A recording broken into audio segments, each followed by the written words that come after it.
Welcome to Grow Fast, Grow Smart, the PI Playbook by Accelerator, the podcast exclusively designed to help personal injury law firms reach their full potential and serve their clients better. Let's jump in. Welcome to the PI Playbook, where we focus on top marketing and operations strategies for personal injury law firms. Brought to you by CJ Advertising and Accelerator Law Firm Consultants, this podcast is designed to help PI law firms grow fast and grow smart in all areas of their practice. Today, we are talking about building law firm brands using social media. Hello, my name is Stephanie Kohler. I'm the Associate Director of Digital Content with CJ Advertising. And today's guest is CJ's Senior SEO Strategist, Joanne Fleming. Hi, Stephanie. Hi. I'm so excited to be talking to you today. We've been chatting about social media all day, it seems, and here is so much exciting stuff. All right, welcome, Joanne. You've been in SEO and digital marketing for over 20 years. Can you tell us about your journey and what led you to specialize in the legal industry?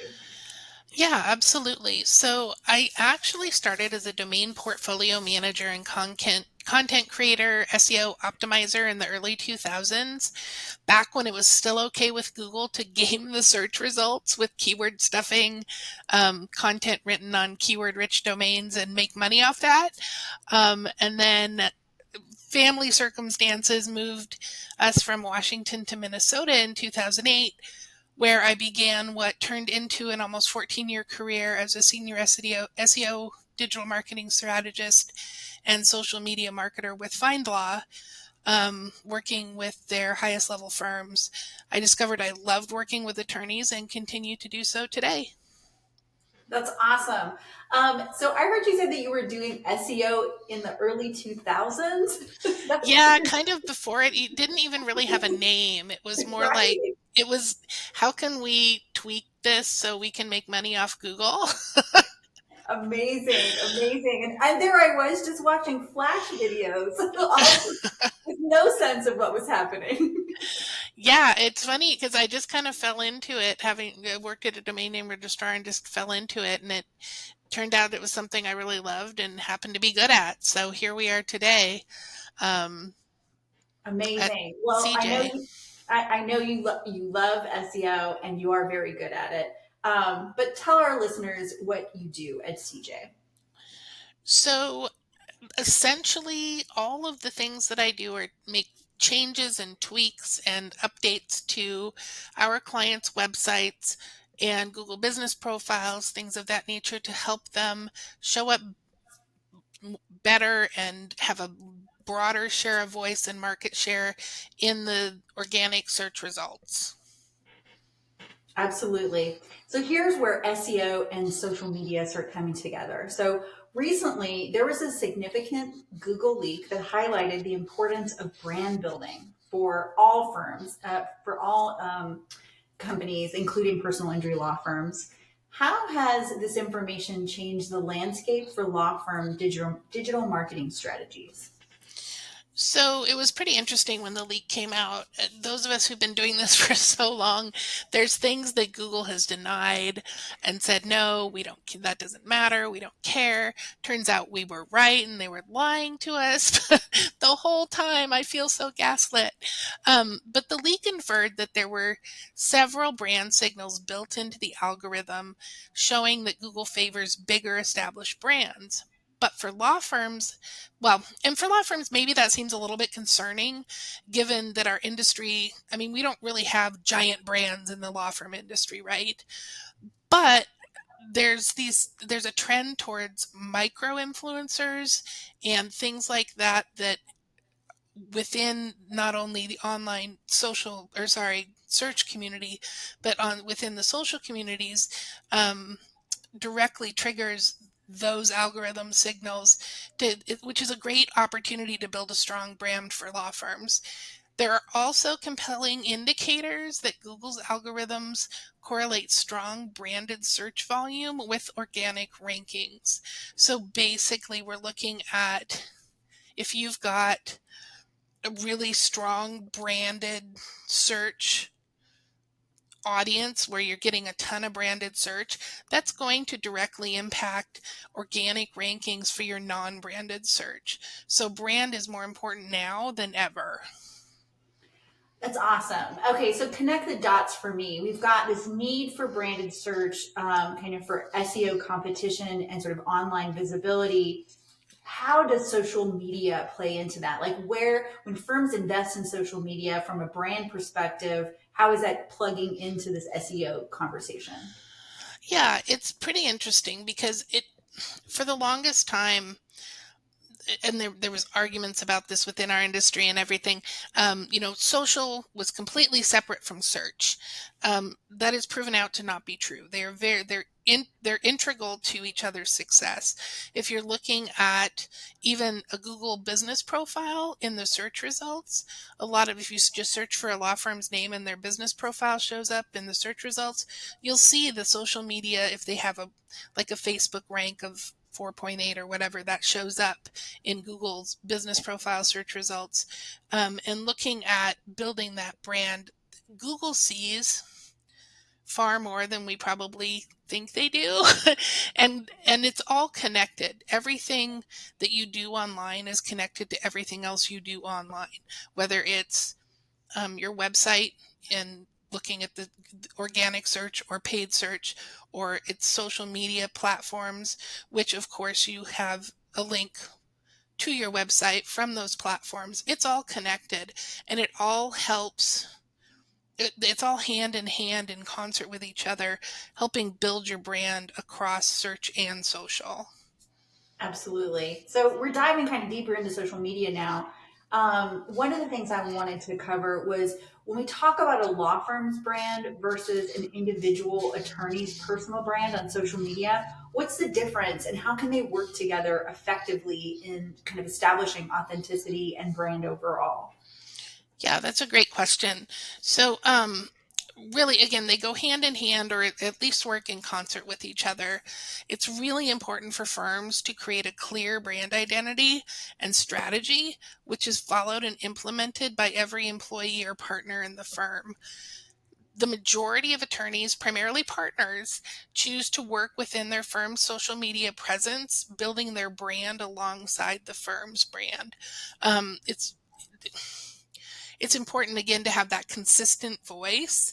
So if it's rare for an attorney to have a separate personal brand or personal professional brand on social media.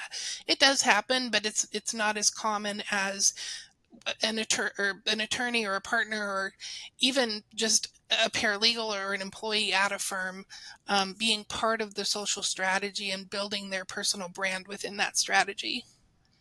Yeah, absolutely. I can easily see, you're thinking about the attorneys featured on TV spots. They're speaking directly to their audience, having those same faces speak directly to the social media audience, but within the channel that belongs to the firm. So that within the firm's exactly. Instagram or something like that. Absolutely. So there's sort of room for both. There's room for the firm to talk about themselves, but also this opportunity for individual attorneys who are, maybe already on TV or thinking about having a more direct to consumer presence. Social media is a cool tool for that. But how do you do it? Oh my gosh, that sounds so cool. I think it takes work and stuff, I guess. So what's the process for building a law firm's brand on social media? Can you give us a couple first steps to get started? I think, of course, the most basic first step would be to build out the channels, build out your pages or platforms on each channel, making sure that you've got every platform that you choose to be a part of fully built out, from branded images that are clear and professionally done. Make sure you've got all of your information, phone number, address, website, everything that you could possibly anything that the follower could possibly need or want to engage with you, whether it's online or over the phone. And then again, building that clear brand identity, having a strategy, and then following through and committing to consistently following and implementing your strategy. Those, I think, are the most important things to get yourself started. Absolutely. So that's a great question about channels. So if a law firm is just starting out on social media, or they're just ready and excited to reinvest and kind of get back into the platforms, what platform would you recommend that they focus on first, like, and why? So I think I don't want to just say just one, because I think that each each platform has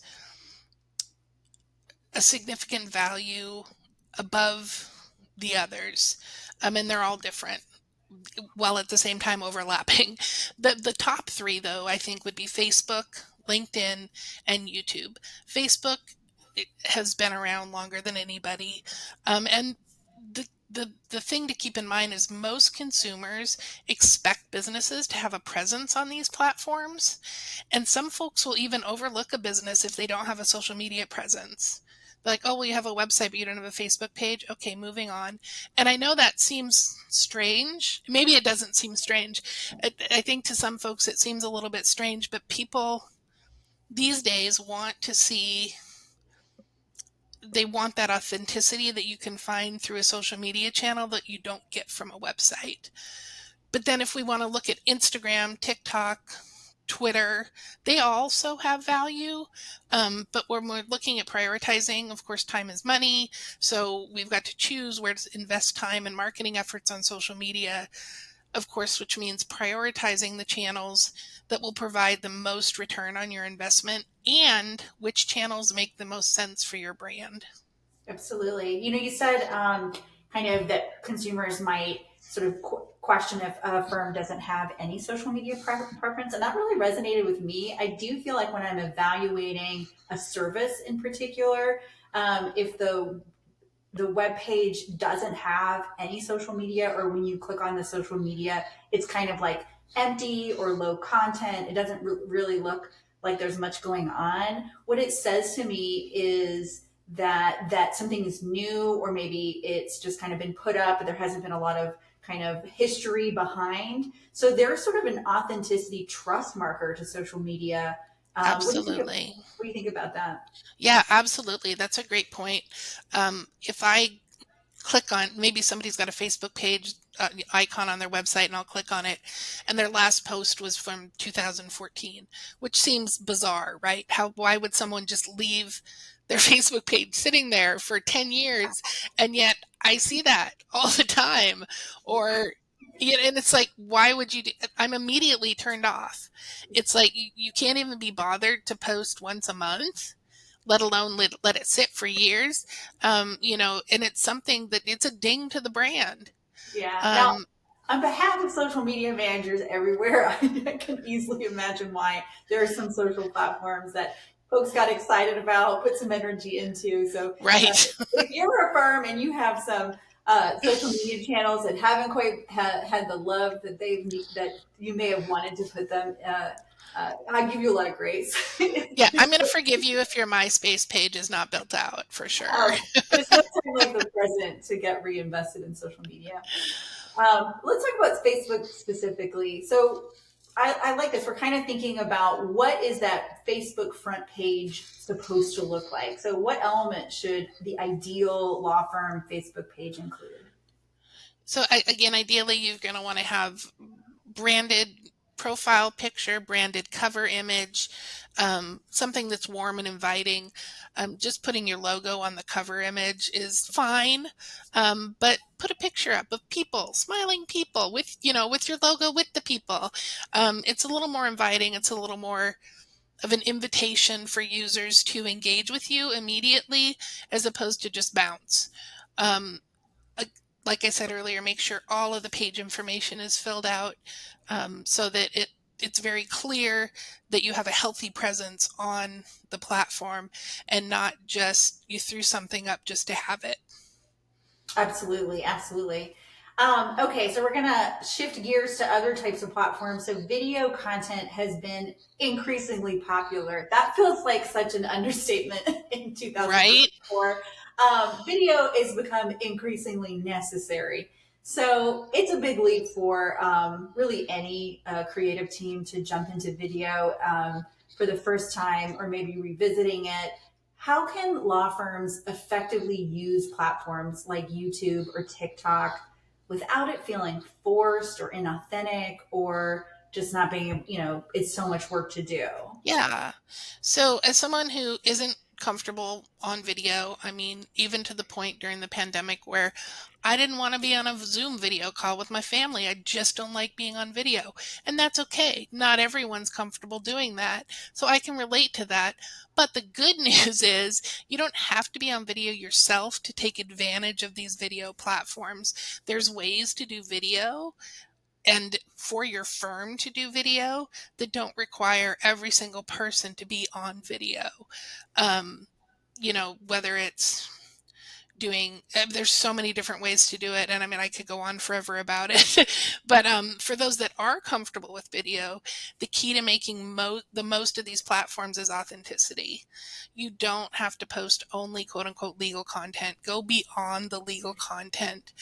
You should engage your followers by posting video of yourself telling anecdotes or stories, talking about a sponsorship or a giveaway or something, an event that your firm is putting on, or participating in, or a local event, or even just, I mean, as silly as it is, a picture of your lunch that was really awesome that you got yesterday.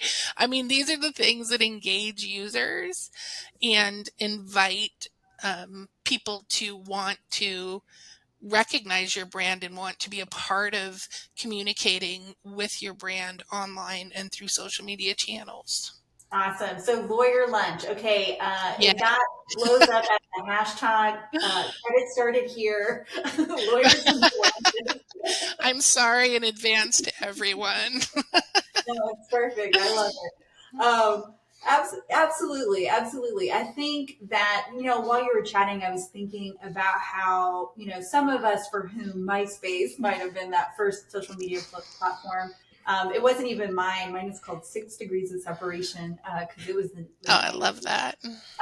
But video was not always a part of those early social media platforms, nor really a part of the early social media strategy, kind of thinking from like 2007 to 2018-ish or so. And what has an advantage that I'm thinking about is how all of us have been on these Zoom meetings this whole time, right? So since the pandemic, and varieties of ways that we were interacting with clients, firms would interact with clients or with each other in teams. I think maybe we have gotten a little bit more comfortable with video. So I would invite firms to think about that camera time as your social media training. Oh, absolutely. And I mean, again, you can be on video without being on video. There's so many ways to do it that is just as fun as engaging as being the face on the video. Yeah. So many ways to tell a great video story. All right. Absolutely. So let's kind of pivot now to some current trends and opportunities. Like I think, as I just joked, social media has been around for some time. A little while. A couple of decades. A little bit. So, having these channels over time, the platforms change, the formats change, like we're talking about video. But the day in and day out of maintaining a social media presence, it can be easy to get into a rut when it comes to generating new online content. So hopefully to inspire our listeners, I would love for you to share some of your thoughts on the value of investing in social media channels today. So, if people kind of break out of that rut and try some new things like video or other platforms, what are the opportunities that await them? Okay, so it is easy to get in a rut, and it's like, what am I going to post? Oh, I'm just going to share my most recent blog post, blah blah blah, or a picture of my salad, which is nobody wants to see that. Let's just be honest. Nobody really wants to see that unless it's a super epic salad. Then anyway, I mean, there's lawyer lunch. Lawyer lunch. Hashtag lawyer lunch. We just started a trend. See how easy it is to start a trend on social media? A trend between us. Yes, between two of us. So, and whoever happens to hear this. So, one of the things that is really easy and fun to do is a behind the scenes or a day in the life post where you can show followers what goes into a typical day at your firm. And it's great for help building your brand and brand loyalty and awareness. It's a great way to humanize your firm and humanize people in your firm. Um, and it's hard for me to imagine that attorneys are super intimidating because I've been working with attorneys for so long, and I just think that they're awesome people who are human beings that genuinely want to care about helping other people and want to help other people. But to the average person, a lot of times contacting an attorney can feel intimidating, and bringing your audience, bringing your followers and your community in to your firm and showing people, hey, we're professionals, but we're also people. And this is what this looks like. Kind of show them behind the scenes. Another couple ways, giveaways, contests. Those are great ways to engage current clients and build new followers. It's also a great way to get data. So if you do email marketing, those types of things, through social media is a great way to get the word out, but then also gather some data as well. You can do scheduled go live on Facebook or go live on TikTok. I keep calling it I'm going to kill Javier. He made me call it TikTok. Go live on TikTok and do live FAQs. I know obviously there's legal advice that you can't share, to the general public. You can't answer specific questions and things, but you can do FAQs on live video, and it's kind of fun to go see what people might ask you on Facebook or TikTok. It can be done as a recurring series, which encourages followers to regularly engage with you and your firm. One of the other things, and this really helps with that connection to SEO and the connection to building the organic authority, is sharing content from and with local businesses, events, funny memes, news, what have you, things in your community. They're important to your community. Share them and encourage partners within your community or other local businesses to share your content as well. And then if you're really at your wet's end, I just got a couple more here because one at the explodingtopics.com, it's a website that will tell you what's trending online right now. It's a little bit different from Google Trends because you don't search for anything. It just tells you what's trending. And then worse come to worse, and I've done this, and it's some of the most shared and followed content that I've created on social media. Go make a little cute cat video or a puppy video. And, now that I have your attention with the cute cat, talk about something or say something, and just a way to engage people and get them back, get them to communicate and engage with your firm online. Absolutely. I am so guilty of using the cat technique. But it's a real phenomenon. As a social media manager, I have definitely leaned on some cat videos. They always work, no matter what happens in our world. Pets and animals are very popular. So you had mentioned kind of some AMA, kind of Reddit type things. So that kind of leads into some of our listeners may have heard that there's some news coverage about people using social media platforms as search engines. What is that? What platforms? How search? And how can law firms take advantage of this trend? I know it seems so strange, given that I do what I do for a living, that anyone would go to TikTok and think it was a search engine.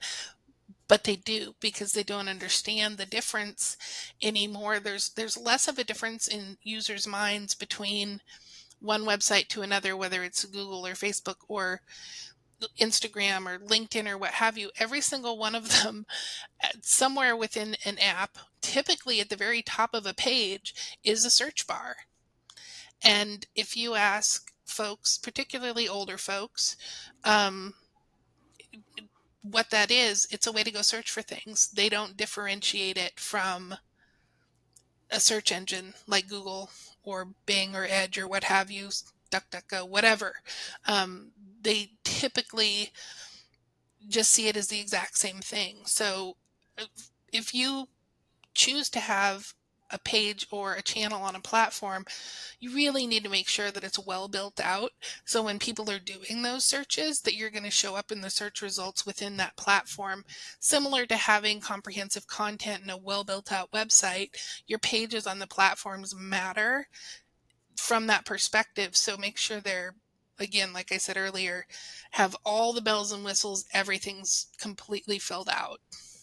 Yeah, yeah, and I think this is like really that the idea is sometimes like Reddit or TikTok. I think about TikTok as a search engine. It's like sometimes you don't want to read a web page as an answer to a question. Like you just Yep. want to know what the answer to the question is, and a really fast way to get that answer is to ask a search engine of a social media platform in which there is a video of a person who looks you right into the camera and answers the question for you.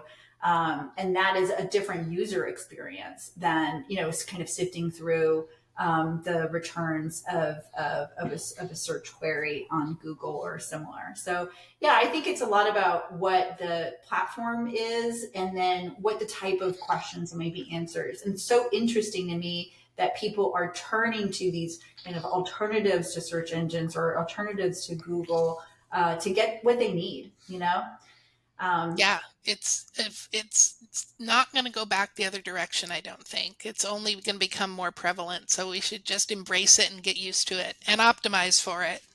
Okay, well, speaking of things we should embrace, the term influencer is often associated with lifestyle brands. But it's also becoming really relevant in the legal world too. So, what does being a legal influencer look like? And do you have any examples of attorneys who are doing this really well? Yeah, absolutely. So I think I mentioned earlier the term micro influencer, and that's something that, again, I think law firms really can take advantage of. These are folks that have strong channels within their local communities, and that's something that law firms can very easily build just by doing all of the things we've talked about today. You know, authenticity, consistency, et cetera, et cetera. A great example is Tom Kirker. He's Attorney Tom. That's what he goes by. That's his moniker. He has over 800,000 followers on Facebook, over 574,000 on YouTube, and almost 9,000 on Instagram. He has over 700,000 followers on TikTok. He has built that following by very intentionally, specifically, consistently posting across channels. If you go Google him, you can listen to his podcast on how he got started. It all started with a TV commercial where he mentioned his social media channels, and then he started getting calls from there. Pretty interesting, though. The way he talks about TikTok. So I would encourage folks, if they're interested in Attorney Tom, to go check him out because he does do the social media very, very well. That's interesting. I think like an attorney who is in a really competitive market, that kind of influencer really can help raise a brand above the noise of some of the other players in the market. And then I also think about like firms that are in single markets, for whom 800,000 followers is quite a lot, but also is pulling from lots of different parts of the country where, I would be happy with 5,000 followers who lived in my town, right? who are in my Right. community. Right. And things like those partnerships, working with businesses, working with nonprofits in the area, that's really a great way to keep it local and build those followers within community as well. So I think there's opportunities for every size of firm. Yeah, absolutely. I mean, I could give you example after example. Parrish Devon, one of our clients at CJ, does a really great job with social media, local engagement, things of that nature. I worked with a firm out of Seattle, the Dubin Law Firm. They do a great job across all social media channels, and it's all local. They don't have the hundreds of thousands of followers, but the followers they have are highly engaged and really interested in what's being shared and posted. They do things like a turkey giveaway and then, video and share it across platforms. It's authentic, it's interesting, it's local, and that would make them a micro influencer. Parish Devon, same thing. They're just really good at it. The having a strategy, having a strong brand, being authentic, and being consistent. I'm just going to hammer these things over and over because that's how you make it work. Yeah, and the opportunity is so cool because like we have a firm that we work with, Dudley DeBosier, that does a top fan award on their social media, and I think they do a great job of essentially like evangelizing on their followers. So it's not just getting people to your potential client to see your social media, but really to build that relationship to the point where those people are actually repping your brand either online or in person. So there is a great opportunity for firms to take some risks with video, or some risk with highlighting their individual attorneys or their relationships in the community, because the payoff is good. The payoff isn't just what's on the stream or what someone sees when they're checking you out online, but it's also that interaction of people in their communities and beyond. So the upside so the upside of social media is attention, and that's what we want, right? We want eyes on our channels, eyes on our websites, top of mind branding. Attention is mostly positive, but it's occasionally negative. So let's talk a little bit about managing comments, and engagement itself can be a little daunting for law firms. So what strategies do you recommend for handling negative comments or potential conflicts on social media? So yeah, I mean, and this is one of, I think, this quote unquote scariest part of social media, especially for law firms, is how do you manage this? Similar to monitoring and responding to Google reviews or Yelp or any other platform that allows reviews, consistent, authentic engagement with the followers and making sure that you as immediately as possible, and every single time respond to, especially all comments as much as possible, but respond to the negative comments in a very helpful and authentic way, not just a, oh, I'm sorry you feel that way or what have you, but genuinely reach out with the intent to help if possible or mitigate whatever issue. Unless, of course, you're dealing with a troll or someone who is in clear violation of basic commenting etiquette. There's different ways to deal with those folks, but otherwise it's best to just engage with the negative commenters. For those worst comments, social media offers the ability to hide or remove comments. Where allowed, hiding the comments is always the preferred route to go, because once it's hidden, only you and the person who made the comment can see it. So the user doesn't know that their comments have been hidden, and there's less likelihood of any potential blowback or retaliation because, oh, you're not responding to me. Oh, you're ignoring me. Oh, you deleted my comment. They just will assume that no one commented on it or what have you.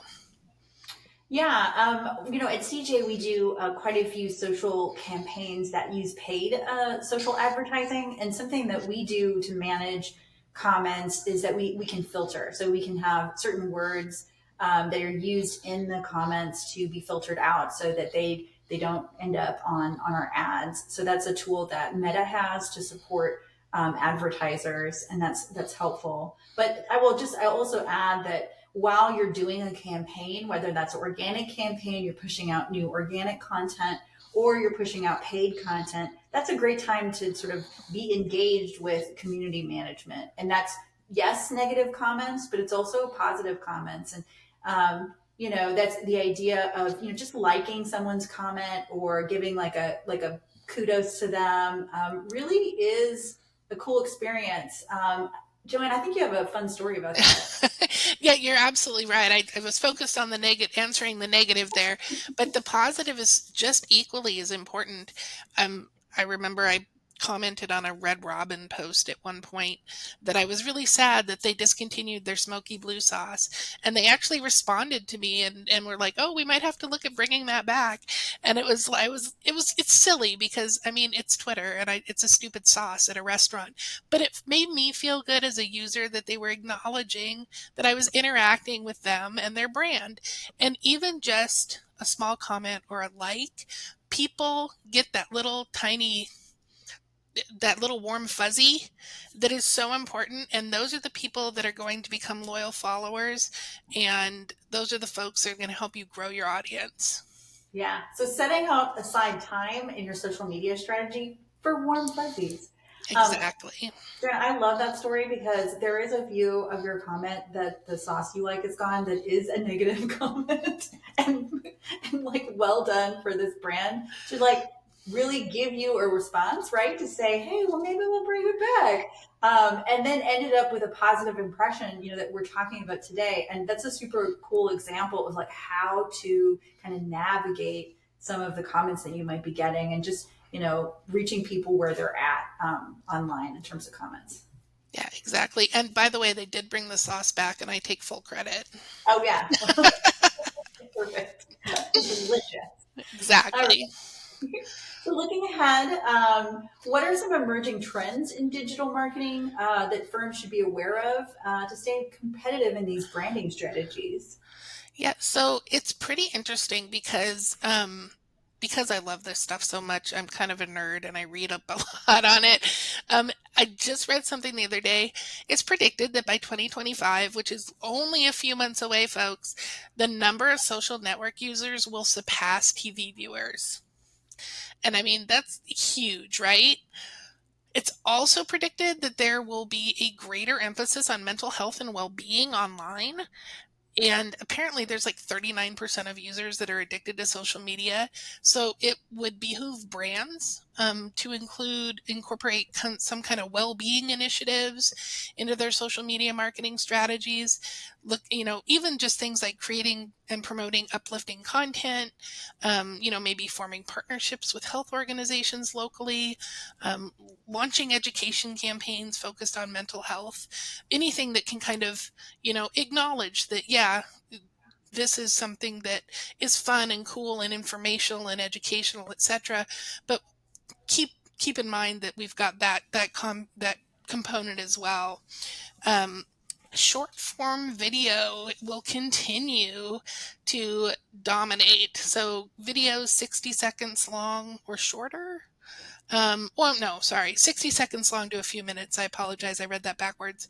Or I said that backwards. It's the short form videos are the ones that are going to be the most popular, as they currently are. Most folks don't want to sit down for longer than a few minutes and watch something on social media. If they're going to do that, they're probably going to go watch TV, right? This is what we expect to continue to be the trend as it is today. And this is one that actually, the use of AI to create images and social content, to completely revise and or rewrite text or captions and create images is something that's expected to just continue to grow as time goes on. There's a few tools that I just thought I'd mention that are helpful. Copy.ai has tools specifically intended for writing content for revising both content for platforms like TikTok, YouTube, and Instagram. And then Midjourney, which is chatbot app.ai, offers AI image generation, which, I mean, it's pretty basic stuff. But things that if you want something a little different and something a little interesting that other law firms may not be posting, you can utilize those tools to create some images. They have, it's free unless you want to pay money, and then of course they'll take your money and you get more options. But these types of tools are things that can be utilized to help save time and money and help potentially even repurpose old content that you may have posted way back in 2008, 2009 when Facebook first started, if you were one of the early joiners to those platforms. Amazing. Yes, I also love the AI language models to do things like build content calendars or generate topics based, like, if you were wanting to do something with Mental Health Awareness Month, AI is a great tool to like just give you, a dozen ideas for topics, and then you can kind of build from there. So it's excellent for building content calendars as well and just kind of generating ideas. Yeah, So those totally are agree. super cool ideas. So much to look forward to, so much ahead. We've got brand is important. Video is very involved. Get in there and get experimenting with video. Social media has been around for a long time, but there's still a lot of interesting opportunities. Those can be in things like TikTok and new platforms, but we also know that, a firm's Facebook page can really be sort of a storefront for them, really merchandising the brand and building trust and authority, even on its own, with just sort of being filled out correctly and looking good and on brand. So super cool. Thank you, Joanne. Before we break for today, what's your top piece of advice for law firms looking to improve their social media presence and build a strong online brand? I think I'm just going to have to reiterate what I mentioned earlier, determining your brand's voice and creating a strategy, and then committing to posting consistently across multiple platforms and authentically engaging with followers through multiple mediums, whether it's text, images, or video.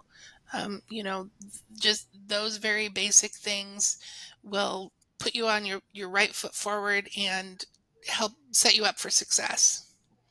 Yeah, absolutely. Wow, that's thank you so much. Lots of great advice and insight here, Joanne. Such a pleasure to have you on the Thank PI you so much, Playbook. Stephanie. You're awesome. I really appreciate your time and all of this great fun stuff. Always keeping it fun. Absolutely.